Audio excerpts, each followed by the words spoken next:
वंदो चरण सरोज गुल मुद मंगल आगार जैसे वतन होती है भवसागर से पार गुरु के सिमरन मात्र नाचत विघ्न अनंत ताते करवी आरंभ में दयावत है सब संग एक घड़ी आदि घड़ी आदि से बुनियाद तुलसी संगति साधुकी कटकोटम अपराध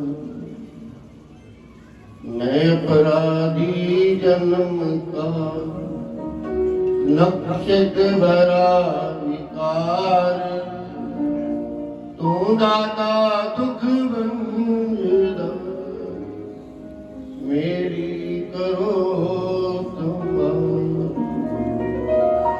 नम्रतायुर दीनता से वेद सतगुरु लीजियो मैं शरणागत तुम्हारी चरणों में रख लीजियो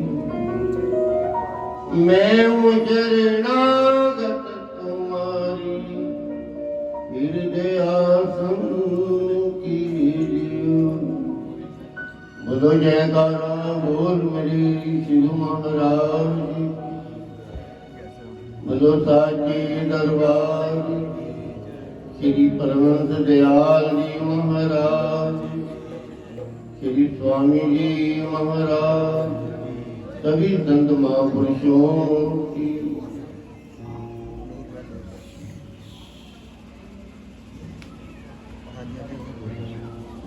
श्री सतगुरुदेव भगवान जी के चरणों में मेरा दंडवत कोट कोट प्रणाम। सिद्धे सम्राट परम पूज्य श्री संत बाबा जी के चरणों में कोटि कोटि नमन। आसन पर विराजमान सभी महापुरुषों के चरणों में मेरा बार बार नमन। श्री गुरु महाराज जी के चरणों में आई हुई प्यारी प्यारी संगत,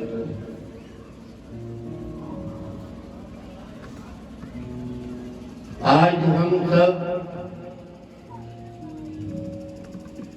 उन महानुभूति महापुरुषों के चरणों में अपना अपना भाव अपना अपना प्रेम उनके चरणों में लेकर आई है। जिन प्रेमियों ने उस हस्ती को बहुत नजदीकी से देखा है,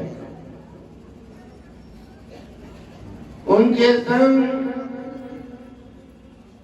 अपना जीवन बिताया है, जिन्होंने उनके संग अपना समय बिताया है, उन महान पुरुषों के चरणों में आज हम अपना अपना भाव लेकर आए, जिसको भावांजलि कहते हैं।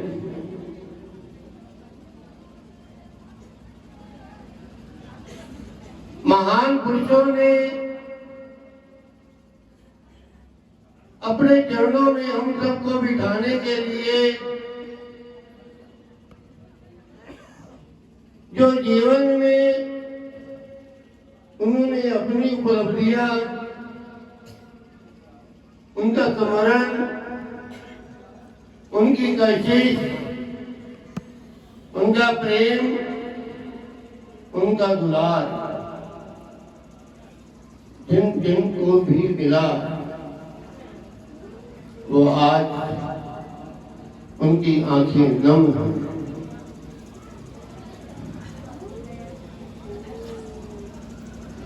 हम ख्वाबों में अक्सर तस्वीर बनाते हैं तेरे चांद के मुखड़े से, फिर उसको मिलाते हैं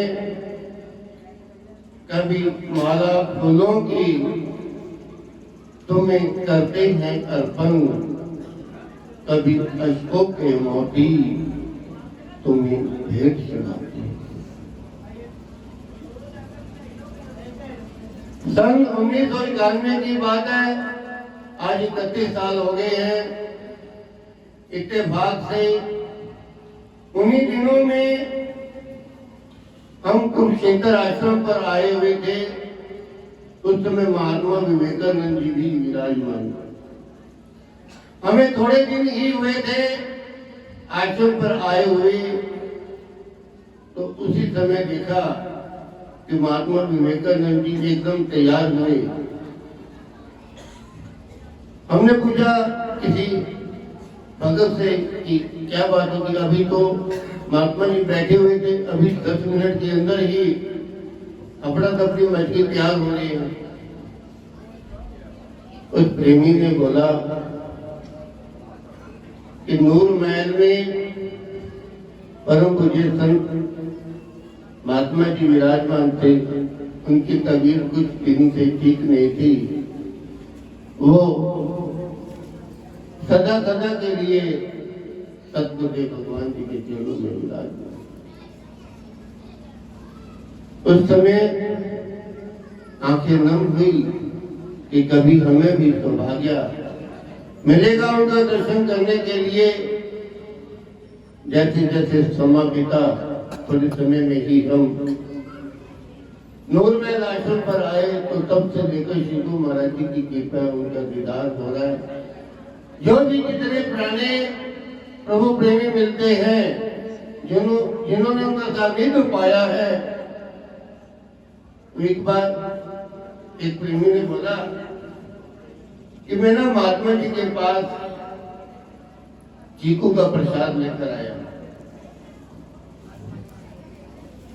मैंने कहा कि महात्मा जी चीकू खा लो। तो महात्मा जी ने बोला खा लिया तो ये चिकन लागे तो फिर मैं क्या करूंगा, ये चिकन लागे तो मैं क्या करूंगा। कहने लगा महात्मा जी मैं संतरे भी ले आया। कहता संग तरे। उन्होंने बात पूछी आध्यात्मिक में, कहने की संग तरे ले आया। कहता संग करे ते तरे, संग करे ते तरे। जिन महान पुरुषों ने अपने अंदर अपने सतगुरुदेव भगवान जी का दीदार पाया है, उनकी हर बात मेरा, हर बात सहज में ही अपने प्रेमियों को समझा देते कि बच्चे जिस मुकाम के लिए ये पंच भौतिक शरीर मिला है, लेकिन देखते हैं हर जीव अपनी अपनी मस्ती में मस्त है। जो गुरुदेव ने हमको सत्य ज्ञान दिया, समझाया कि ये संसार नश्वर है, एक दिन जाना है, लेकिन हम लोग अपना अपना जीवन जाने अनजाने में व्यतीत कर रहे हैं। किसी से पूछें कि उम्र कितनी है, कोई 50 साल बताता है, कोई 60 साल बताता है, कोई 40 साल बताता है, कोई 20 साल बताता है। कि प्रभु प्रेमियों, जितने साल आप बढ़ा रहे हो, परमात्मा ने उतने साल जीवन से कम कर दिए।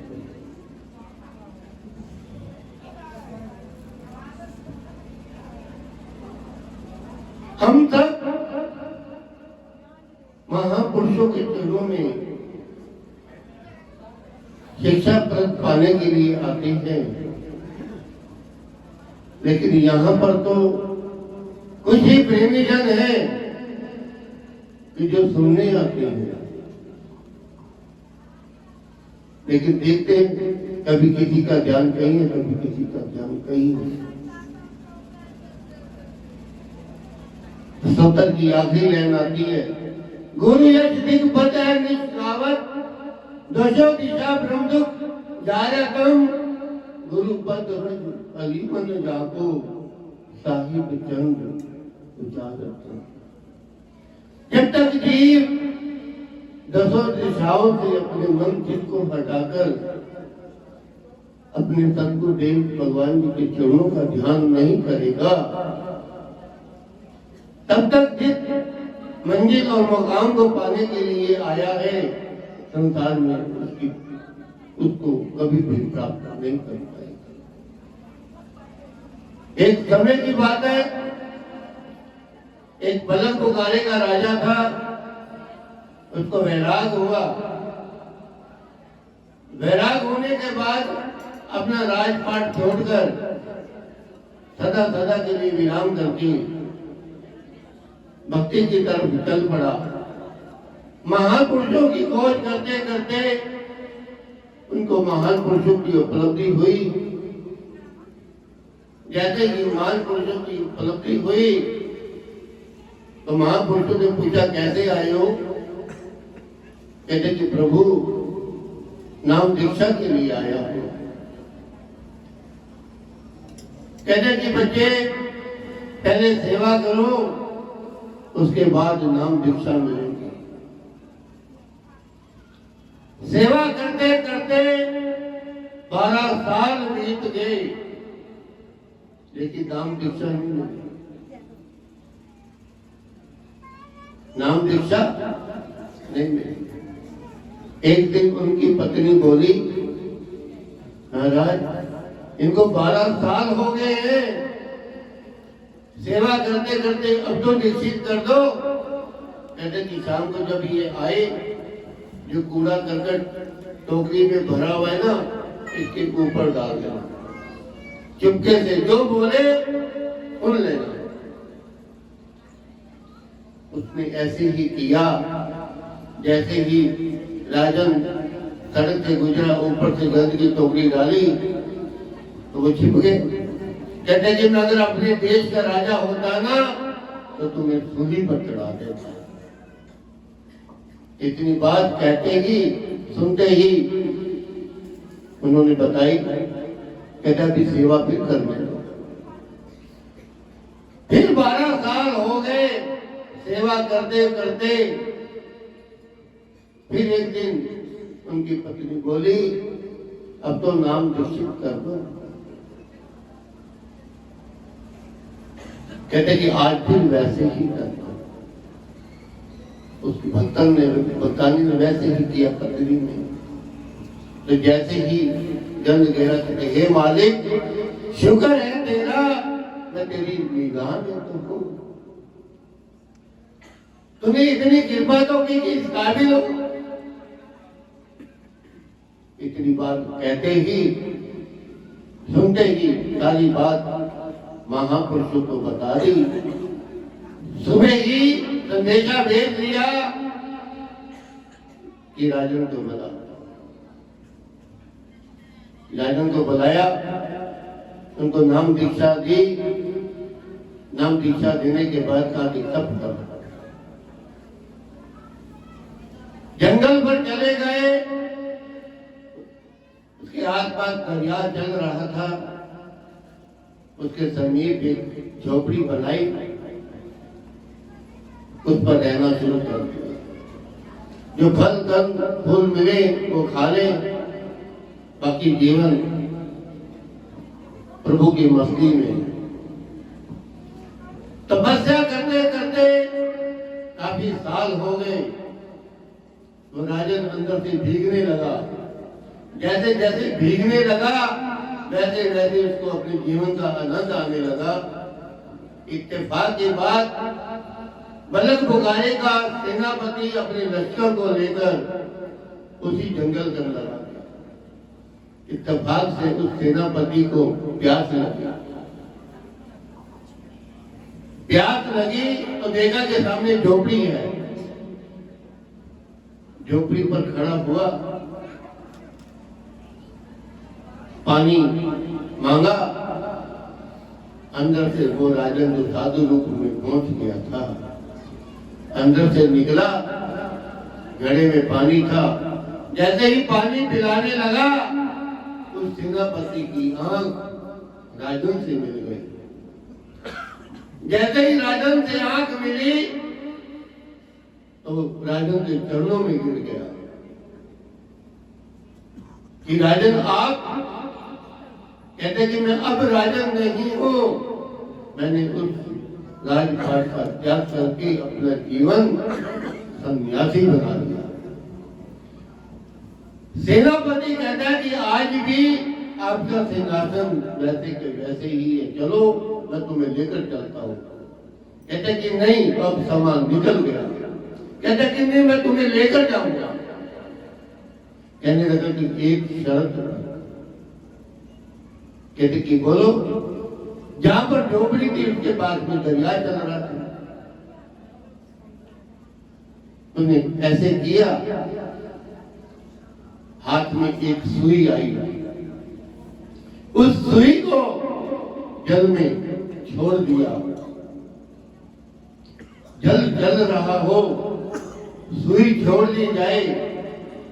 उस साधु ने बोला सेनापति को, इस सुई को निकाल दो। अब गहरा था। सेनापति बोला महाराज आप एक सुई की बात करते हो, मैं तुम्हें हजारों सुइयां दे दूंगा, चलो तुम मेरे साथ तो चलो। कहते कि मुझे पता है हजारों नहीं, तुम लाखों सुइयां लेके दे दोगे, बात ये है कि मुझे यही सुई चाहिए। सेनापति बोला नामुमकिन है। कहते कि नहीं, ऐसी बात नहीं, वही सुई फिर आ सकती है। कहते कि वो कैसे? कहते अभी बताता। उस फकीर ने फिर हाथ जल के ऊपर किया, क्या देखा, एक मछली नीचे से आई, उसके मुंह में सुई है और उनके हाथ के ऊपर रखकर चले गए। जब ये सारी बात नजारा सेनापति ने देखा, नतमस्तक हो गया। अपने राजा को बोला कि आप भक्ति की तरफ बढ़ चुके, अब तुम्हारा वापस जाना मुश्किल है। जिन महान पुरुषों की आज्ञा पाकर आप अपने जीवन को बिता रहे हो, गुरु महाराज जी आपकी भक्ति पूर्ण करें। आग लगी संसार में, जड़ जड़ परत अंगार, संत न होते जग में तो जग जाता संसार। तो ऐसे ही हमारे महान पुरुष जिनके चरणों में आप लोग बैठे हुए हो, त्याग की मूर्ति, जिन्होंने अपना सारा जीवन त्यागमयी और वैरागमयी जीवन बिताकर जो मुकाम उन्होंने हासिल किया है, आज हम उनके चरणों में नतमस्तक होकर उनके चरणों में यही शिक्षा लेने के लिए हम आए हैं कि है मालिक हमें भी वो सद्गुण देना, सद्भाव देना कि हम भी आपके रास्ते पर चलकर हम भी अपने जीवन को बना पाए। जिस उद्देश्य को लेकर आए हैं उस उद्देश्य को पाकर हम भी सतगुरुदेव भगवान जी के चरणों के पात्र बन सके। इन शब्दों के साथ अपनी वाणी को विराम का। बोल श्री सतगुरुदेव भगवान